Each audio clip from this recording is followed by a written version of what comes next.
That's always happening right here. And I caught you here today. You're also helping to try to educate the community if they have questions about the proposed Annenberg project. This time at Whale of a Day for the first time, we see flags up for that proposed project that would be adjacent here, will be here on the site. Talk about that, what you're explaining to the community. Well, mostly what I'm trying to do is we have probably 15, 20 people a day, because we're the nearest facility next to the flags, come in and ask us what it is and why here.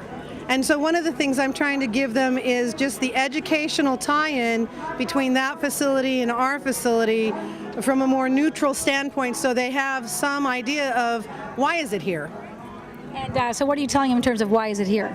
Well, basically because they're trying to tie in the education. They want it here because of the Interpretive Center. They want it here for the connection between the marine life, the wildlife and terrestrial animals, going into the companion animals. And if you can imagine the exhibits on the outside ground comprised of the proposed of the Tongva Indians, dry farming. We have a little outbuilding that's also got flags up where we'd store carts, archaeological dig for the kids, geology to tie in with the third grade programs, and footsteps in the ground from a whale print, because when whales dive they actually make what they call a footprint in the water.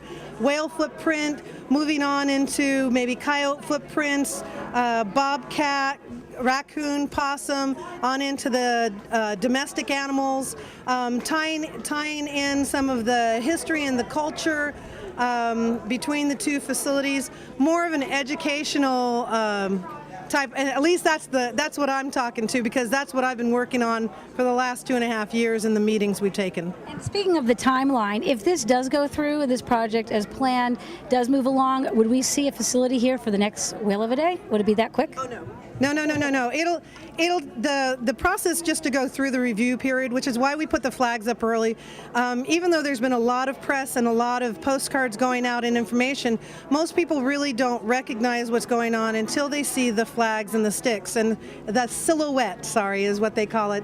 And then it brings out public comments, and they really encourage the public to talk to Ara Moranian, who's the principal planner on this project, and get the public comments in so that they can refine it and make it the best for the community. It is not a done deal. They are doing the draft EIR now during the month of March, and I believe into April, but they can call City Hall to check on that. And then it's a long, drawn-out process. It's not tomorrow.